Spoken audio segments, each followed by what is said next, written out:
A lot of this isn't going to make sense to you, and I'm sorry about that. I'm just going to start at the beginning, with the house.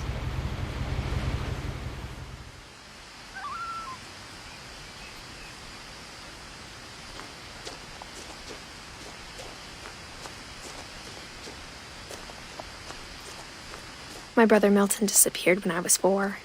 It was like the house just swallowed him up. Someone had put up a chain link fence, but it looked like I wasn't the first person to hop it.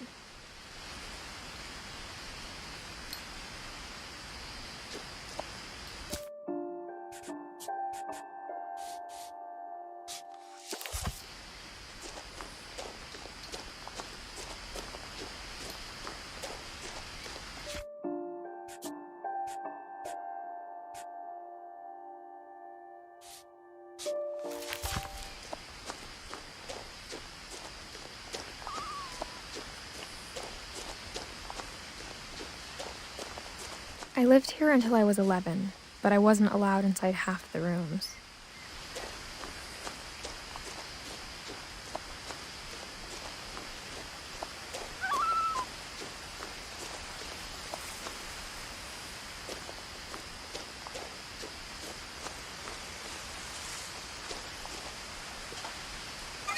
Inside the mailbox were bills from 7 years ago, marked urgent, open immediately.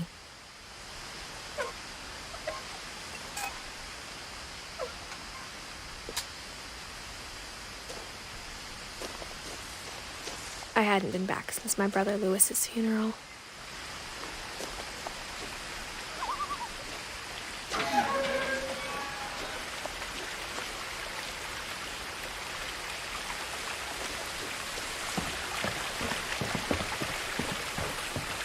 In her will, my mother left me a key, but didn't tell me what it unlocked. Maybe she thought I'd know, or she thought that the mystery would be enough to bring me back.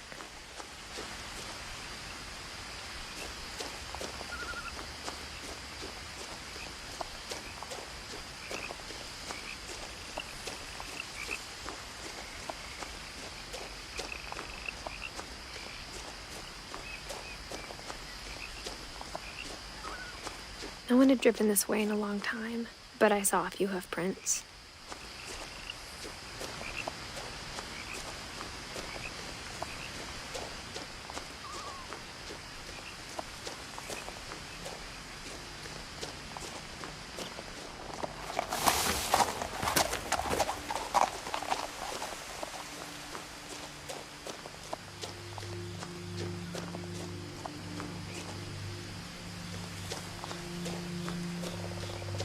The truth is, even after I inherited the house, I never thought I'd come back to it. But now I had questions about my family that only the house knew the answers to.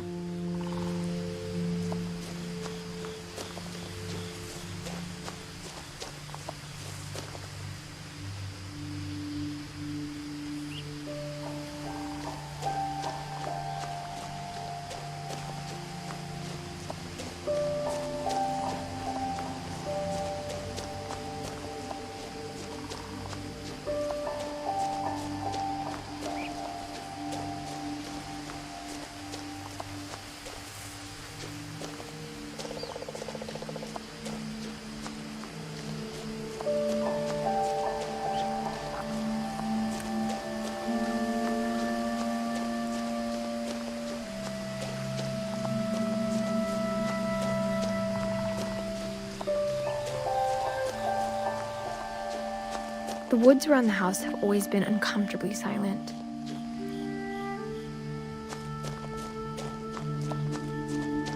As if they're about to say something but never do.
The house was exactly like I remembered it, the way I'd been dreaming about it.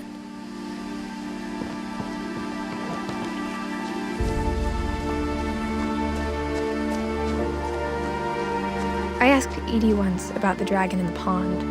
She said it had killed her husband. I was 6. It seemed like an odd joke to me even then.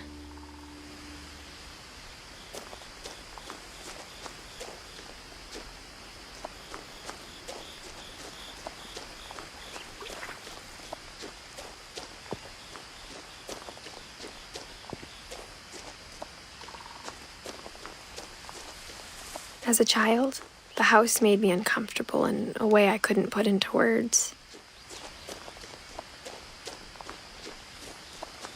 Now, as a 17-year-old, I knew exactly what those words were. I was afraid of the house.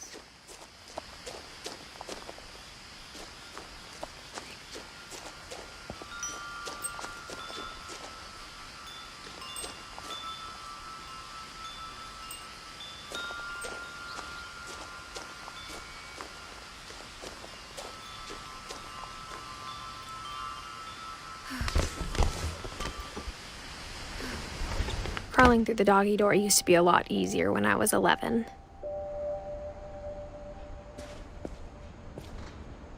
The power had been turned off the night we left.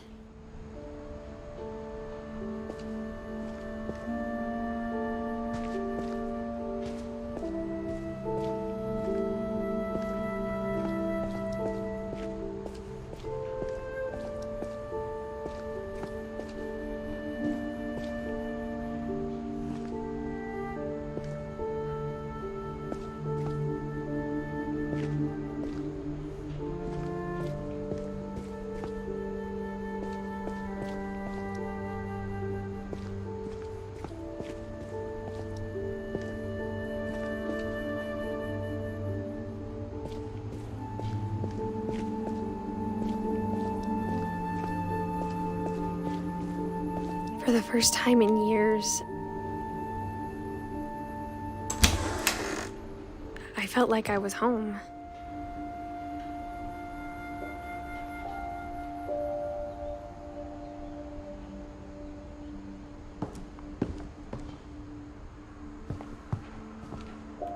But instead of a family, there were just memories of one.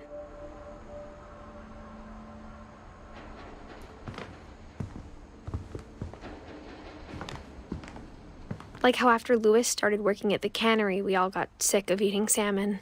Except our cat, Molly.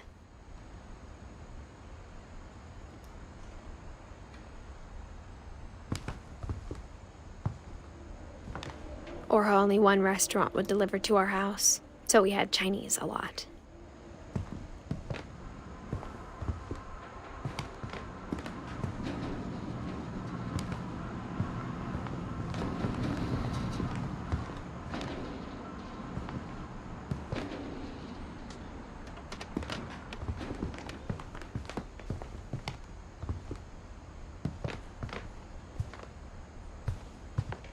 The table was still a wreck from the night we left. It was like a bomb had gone off, killing everyone but sparing the furniture.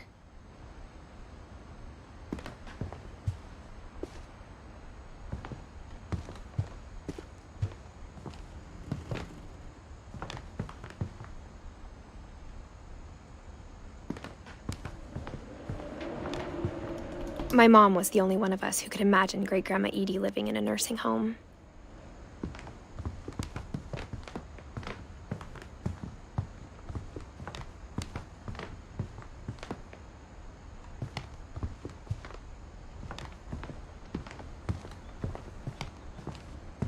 Nothing in the house looked abnormal. There was just too much of it, like a smile with too many teeth. Even the fireplace had a story. Edie told me the bricks came from the original house, after it sank.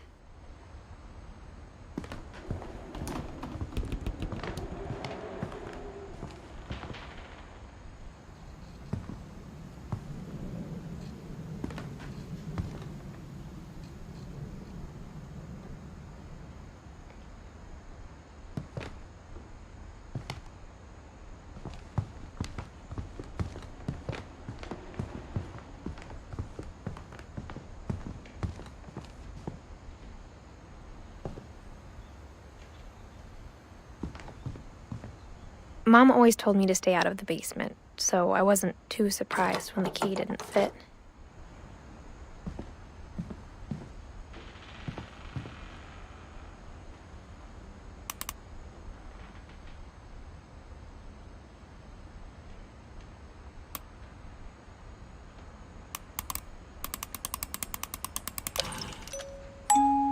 Great-Grandpa Sven built a music box for Barbara, along with the rest of the house.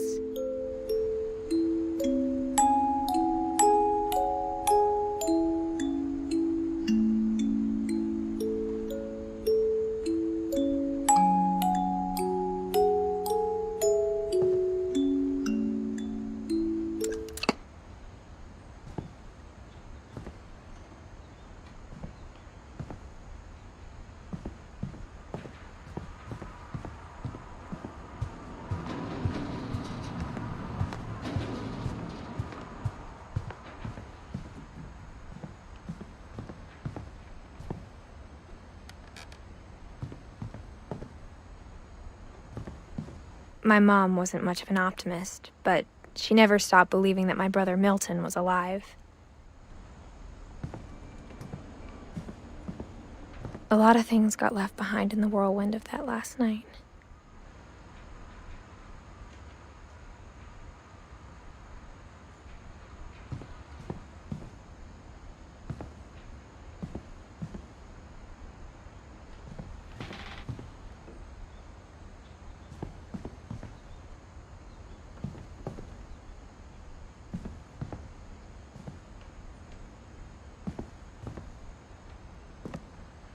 After Milton disappeared, Mom sealed up all the bedrooms. Then Edie retaliated and drilled peepholes.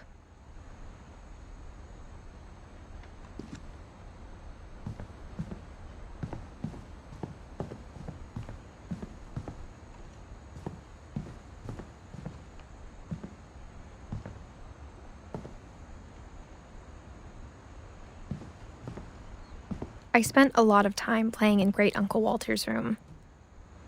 I think my mom sometimes regretted not sealing it up.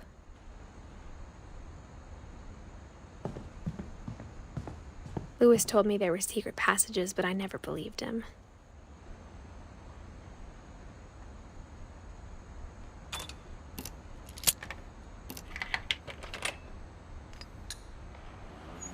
Turns out, my mom was really good at keeping secrets.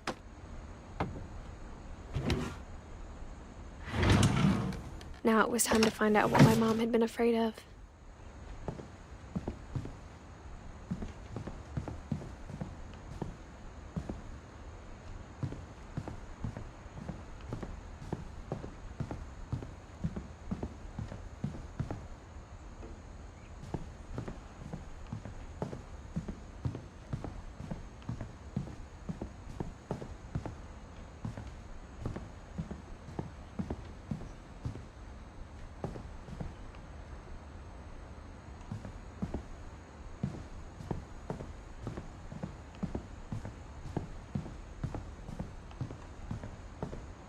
Whenever people ask me about my family, the first thing they always want to know about is Barbara.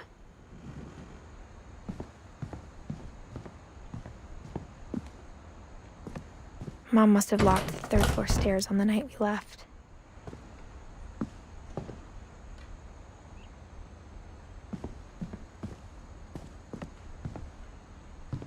Edie's father, Odin, built the original house.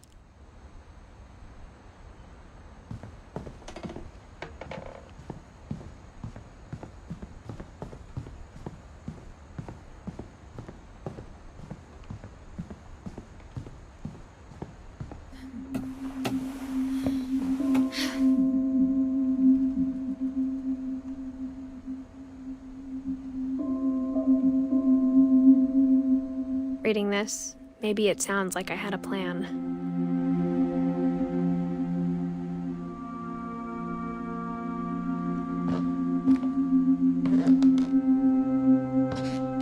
From the paintings on the wall, it was clear my brother Milton had been here before me.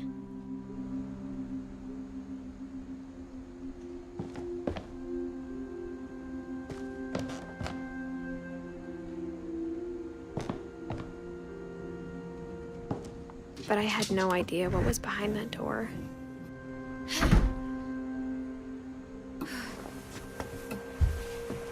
Just like I had no idea where all this was gonna lead.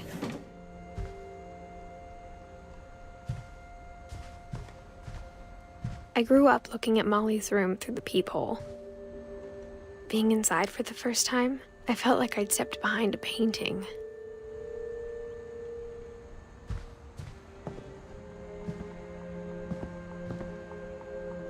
Molly's gerbil had a tiny bedroom with its own even tinier gerbil cage.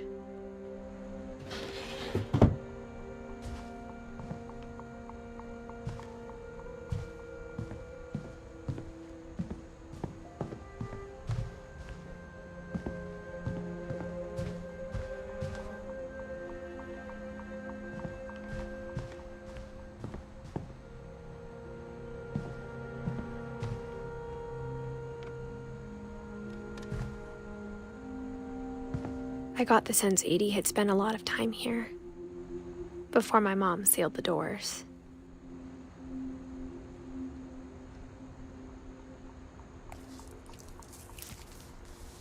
December 13th, 1947. Dear Diary, I'll be gone soon, but I wanted to tell somebody about what's gonna happen. It started when Mom sent me to bed without dinner. I woke up and I was starving, so I looked around for something to eat.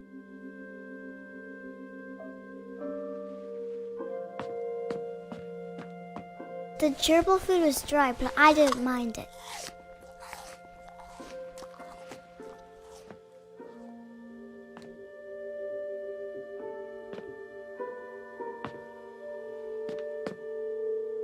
My Halloween candy was all gone.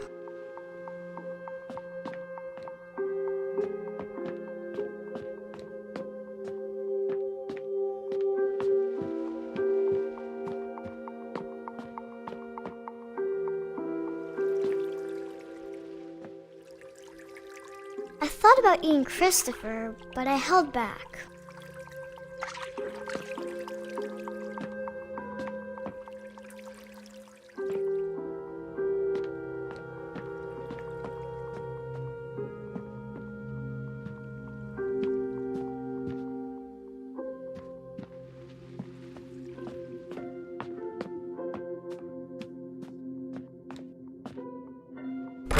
Mom, can I come out now?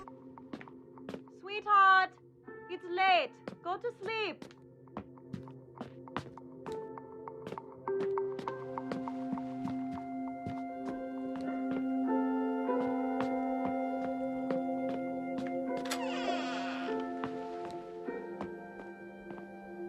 I kept eating and eating.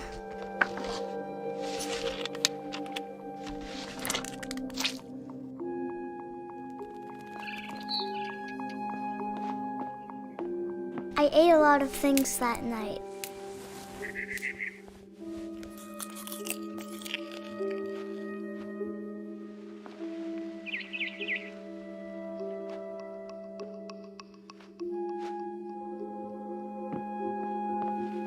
Then I heard chirping outside my window. It was a barn swallow going back to her nest. I reached out for her.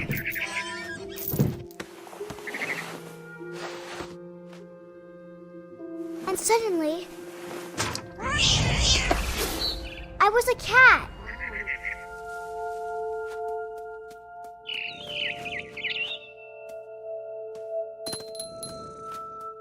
I tried to be quiet, but the bird was really scared.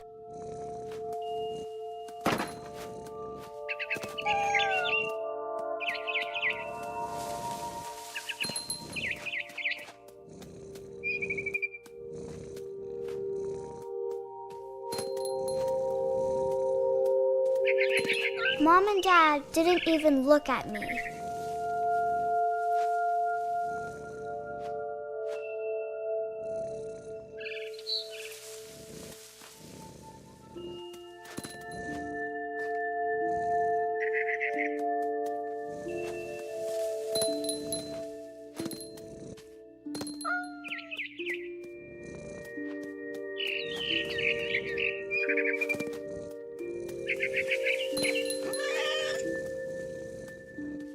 I jumped and I almost got her.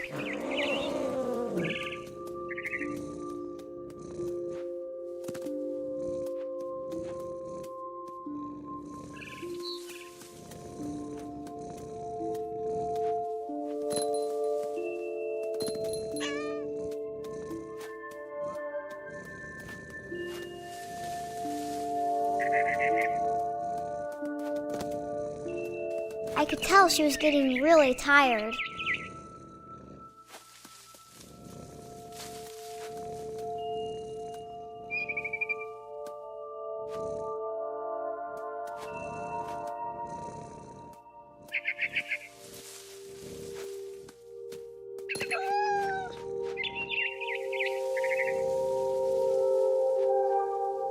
Now I was up in the big tree. I promised Dad I wouldn't climb it anymore. All I cared about was eating that mama bird.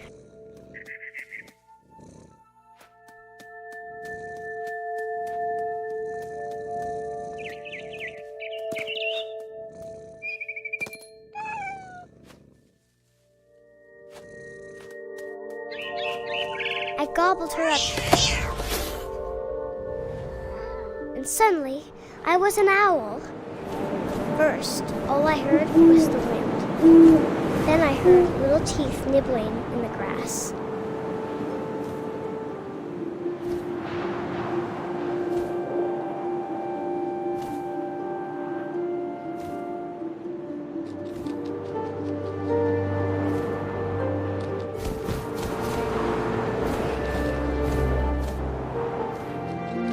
Rabbits.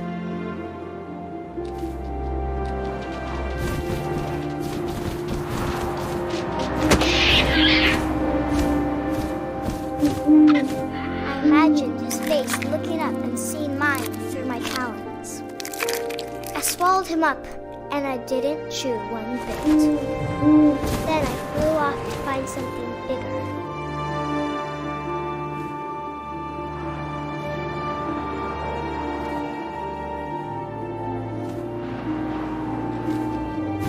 A mama rabbit.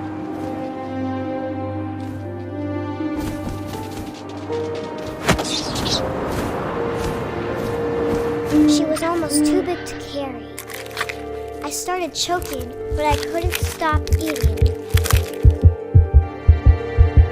And suddenly, I was a shark.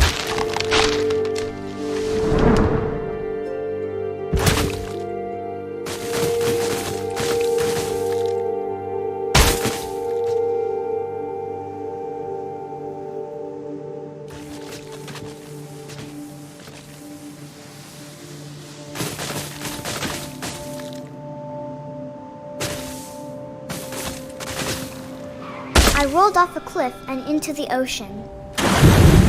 Now, I was hungrier than ever.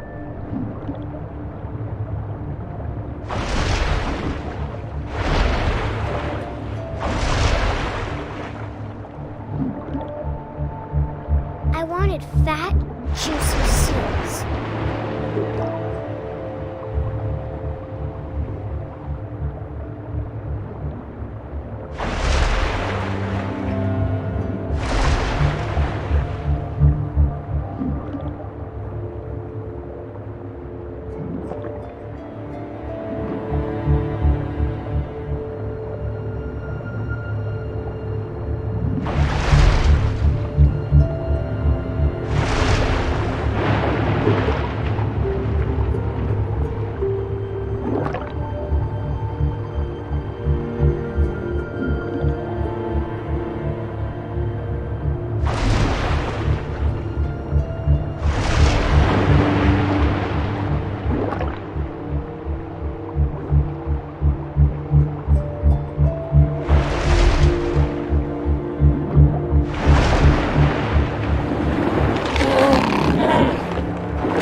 Tasted really good.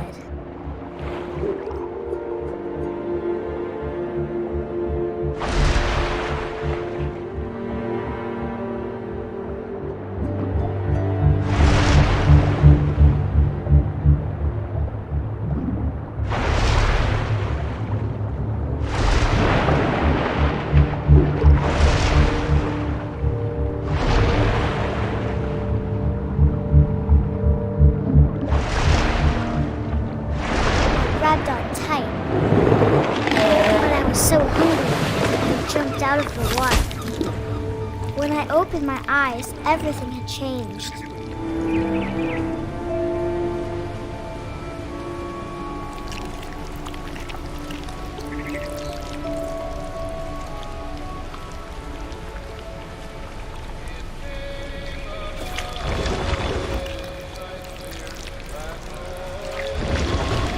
Now I was a monster, and I smelled people everywhere.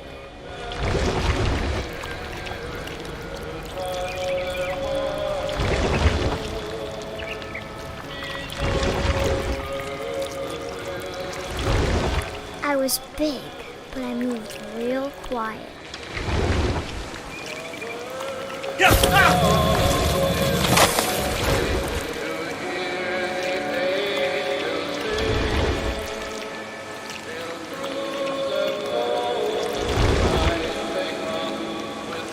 I wanted to stop, but also I didn't.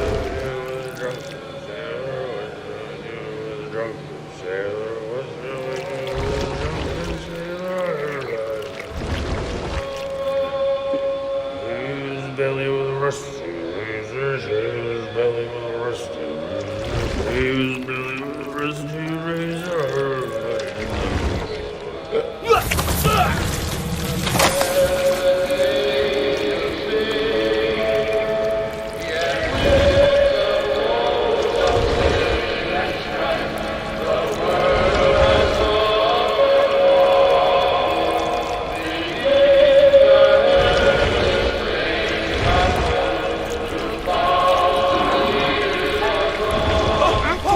Passenger, I was still hungry. And across the water I smelled something new. Something I had to have, so I swam towards it.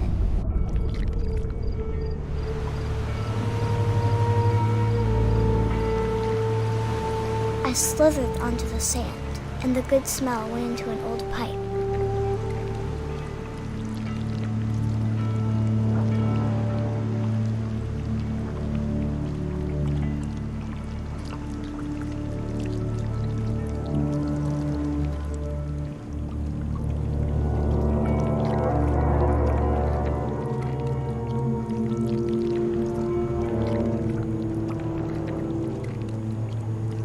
I got closer and closer.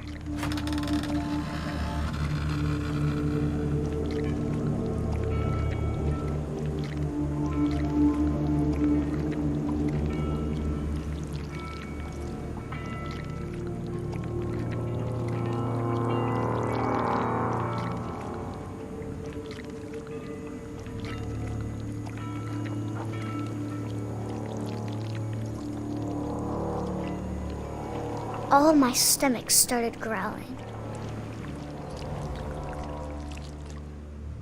And suddenly, I was me again. I held my breath for a long time, but I couldn't hear anything. I think it's waiting for me to fall asleep.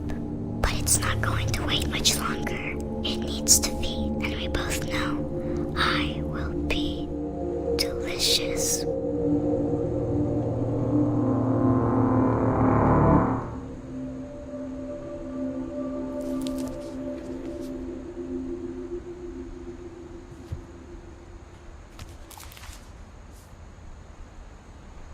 I'm not sure if I believed all of that, but I'm sure Edie would have.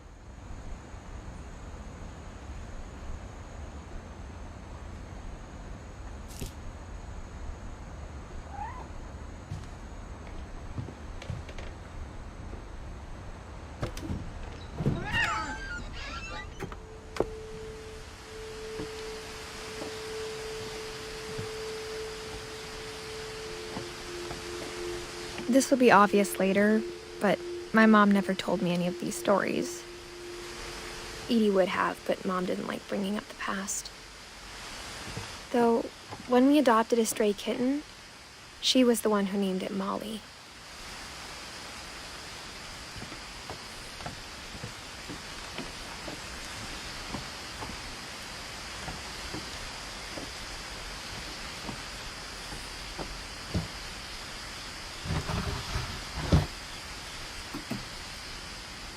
I spent a lot of time in Great-Grandma Edie's room.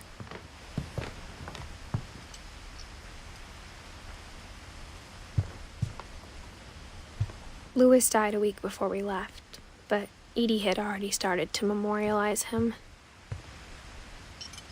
Edie knit me a new pair of gloves every year, just in time to replace the old ones.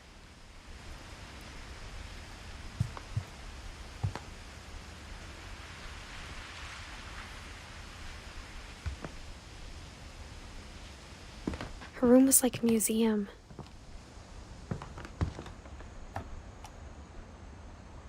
For 500 years, the Finches have been famous throughout Norway for their fortune and misfortune.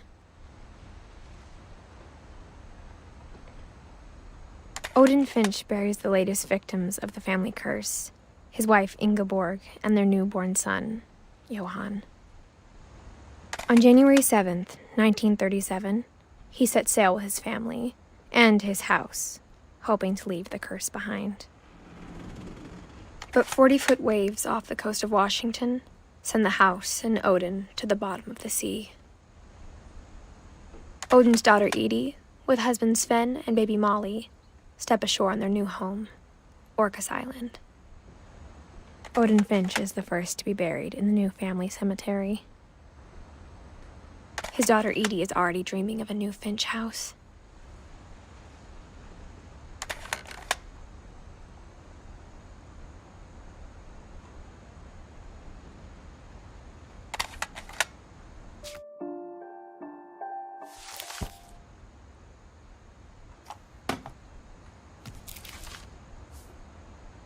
Whatever's wrong with this family, it goes back a long ways.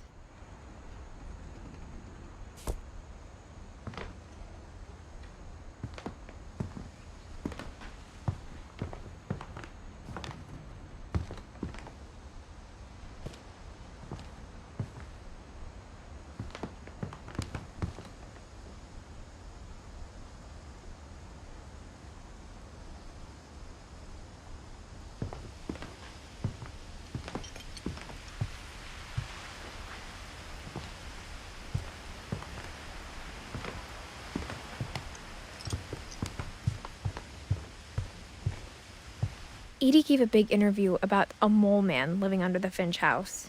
My mom was furious.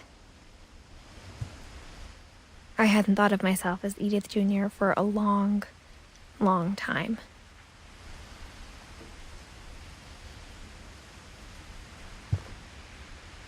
When Edie told people Sven was killed by a dragon, she could also have said he was building a dragon-shaped slide that collapsed. She could have, but she didn't. Even in her 90s, sometimes Edie seemed a lot younger than my mother.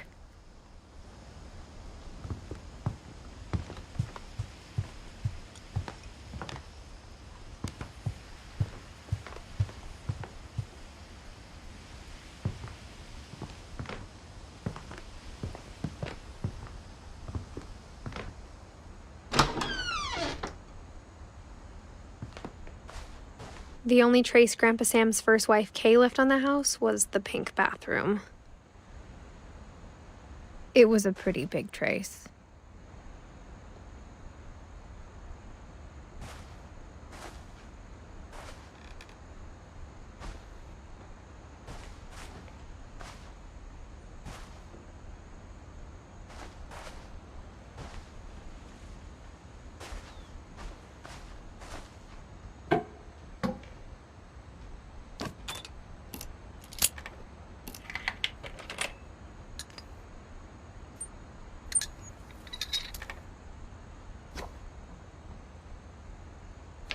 There's a secret in this bathroom. It's in the last place you would look. It isn't in the cupboard.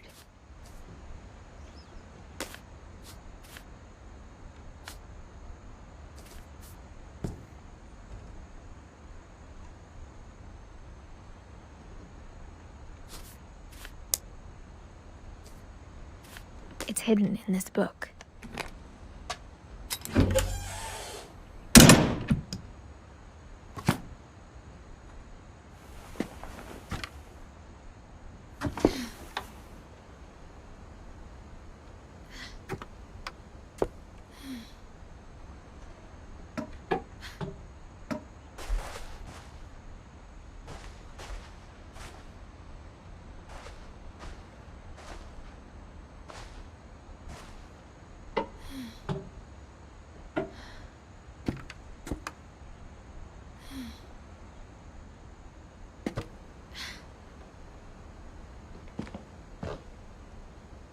Sven gave Sam an old camera he'd refurbished.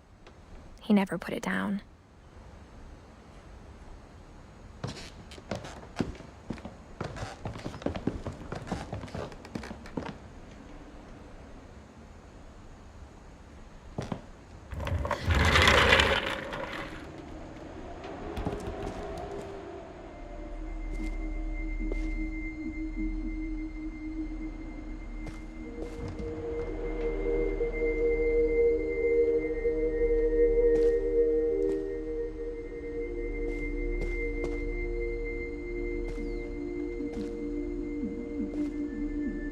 I knew Grandpa Sam had a twin.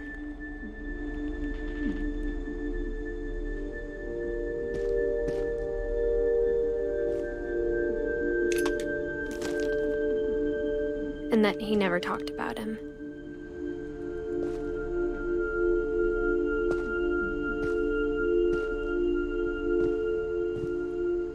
I guess my grandpa didn't like history any more than my mom did.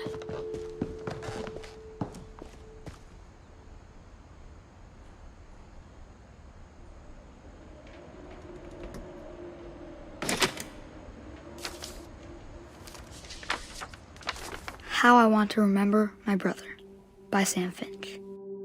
The thing I remember is that when he made up his mind, that was it.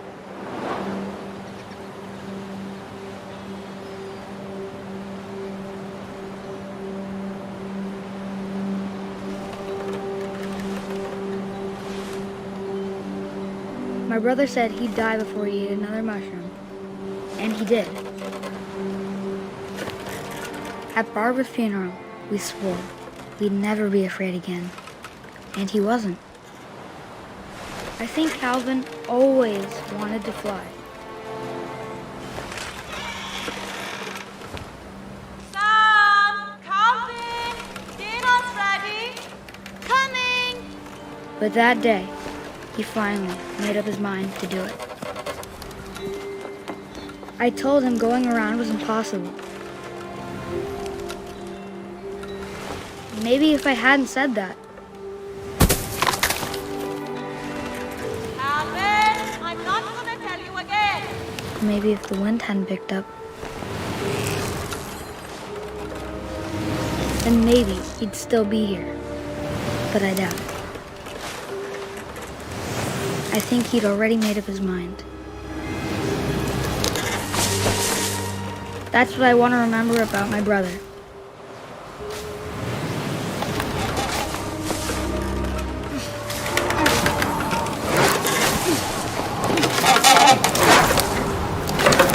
The day he made up his mind to fly. And he did.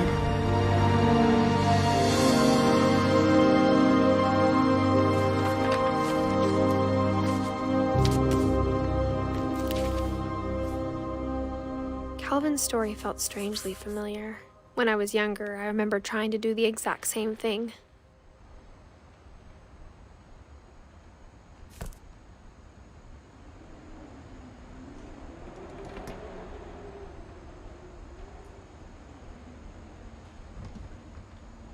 After the funeral, Edie roped off Calvin's half of the room.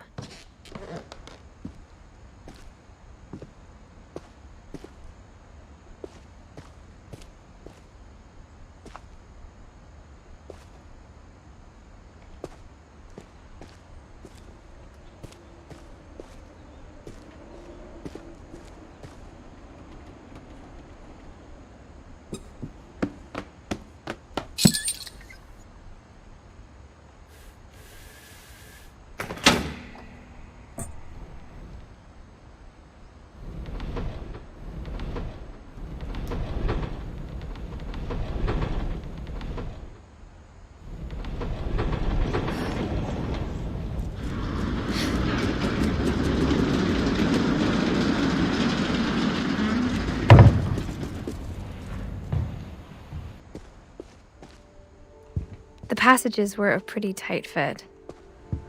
They'd obviously been built for smaller hands and bellies.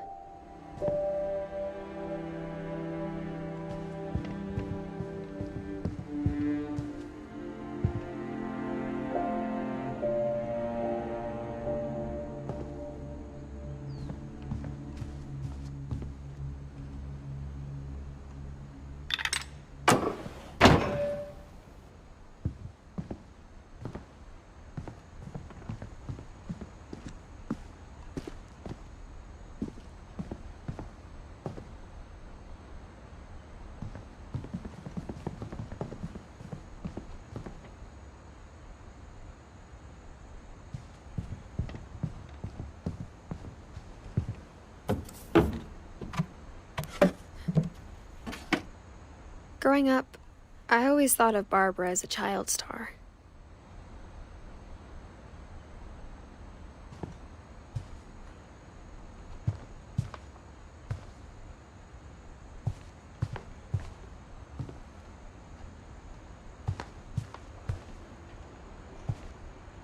I never thought about how hard it must have been for her afterwards.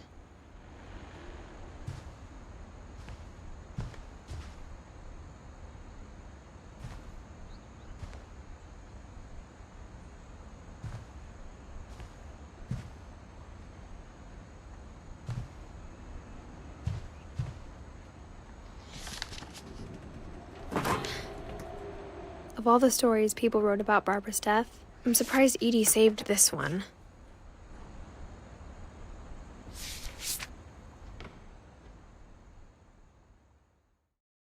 Old Jack here with another ghastly tale inspired by America's most unfortunate family.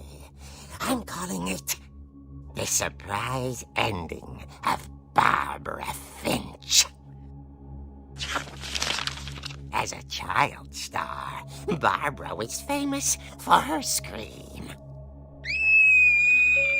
Now at 16, she was all washed up. A has-been. But in a lucky break, she'd been asked to perform her signature scream at a local convention for monster movie fans. It was just the boost her career needed. Unfortunately, her scream hadn't aged well. Getting better. I think you just need the right motivation. Her biggest fan and current boyfriend, Rick, was about to demonstrate when...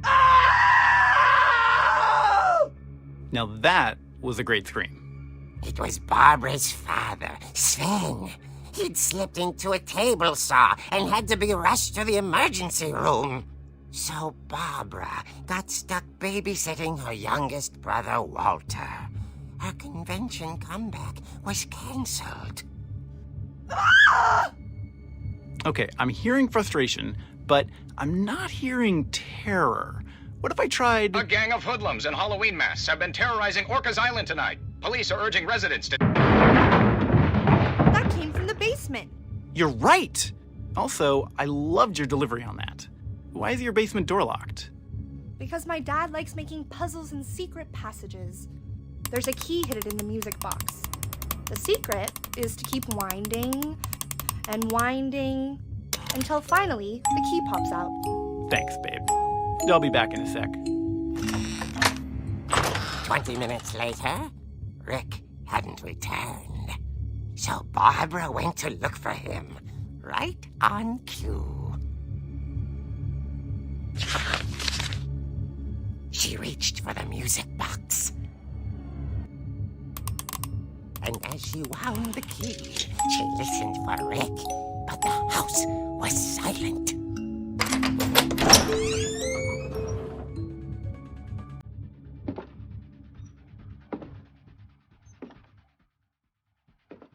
She found Rick's crutch and imagined the worst.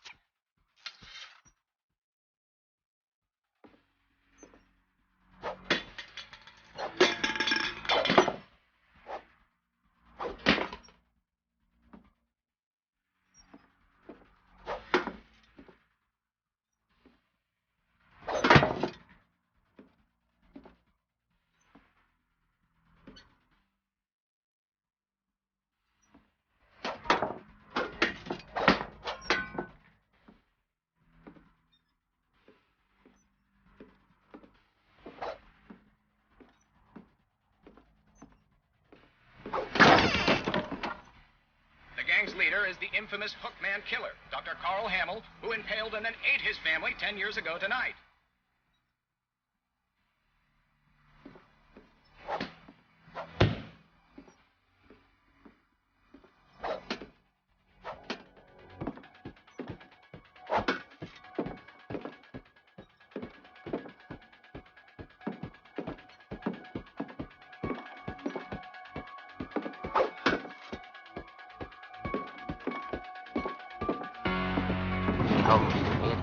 rattled and grew stale.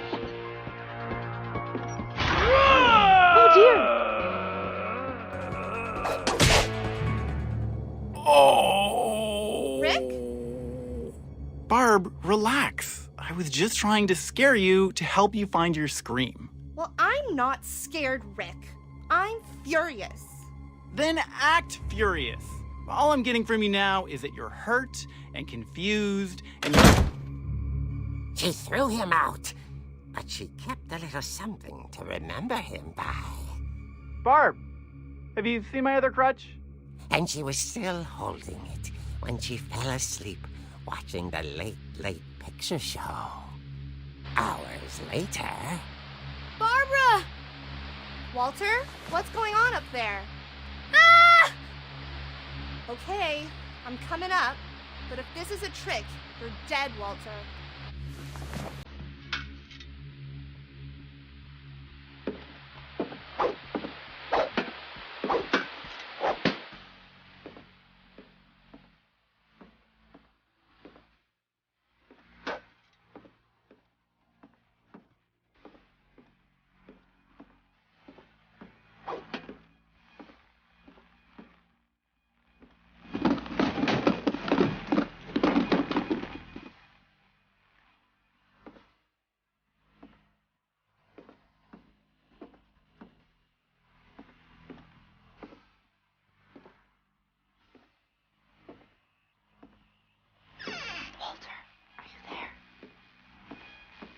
Walter had vanished, but his bedside radio was still on. Orcas Island police describe the man as 6 feet tall, with a steel hook for a hand. Residents are urged to lock all doors and windows and notify the police of any suspicious activity. Barbara turned, saw the hook man, and was speechless. He was quite smashing.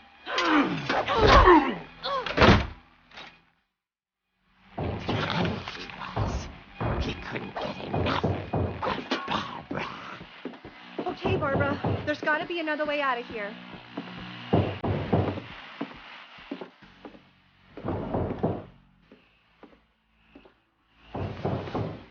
That night, she played her part beautifully.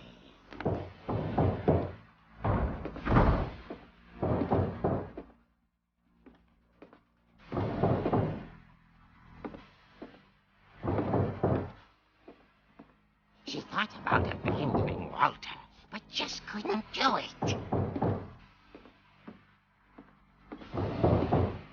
Molly's door hadn't been opened in years. The hinges groaned.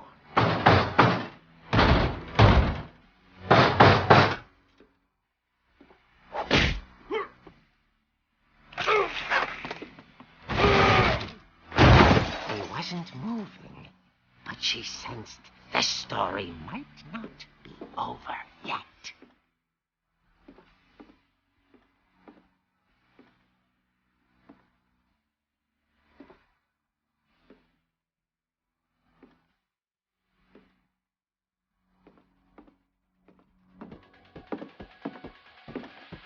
The hookman had vanished.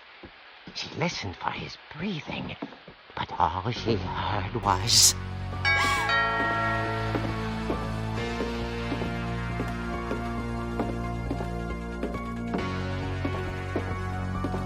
At the door, she heard whispering. It was coming from inside the house.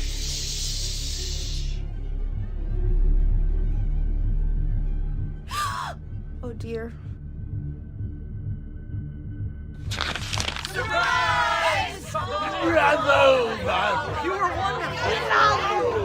monsters had come to surprise her. For Barbara, it was a dream come true. Then she saw what kind of monsters they were, and she realized what was about to happen. She was going to be famous. And with her final breath, Barbara Finch gave the performance of her life.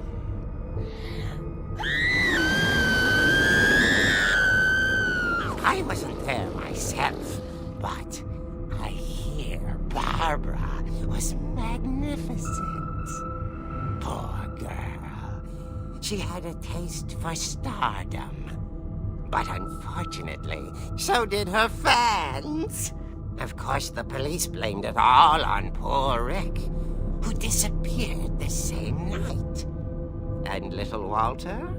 Hiding under his bed the whole time. He took it all pretty hard, but that's another story.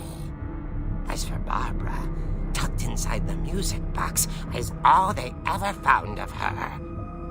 Her ear. Now that's what I call a real eerie tale.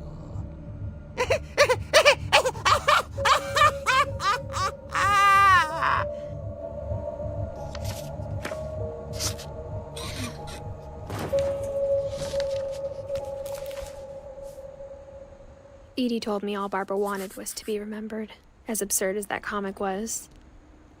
Maybe what Edie saw was a happy ending.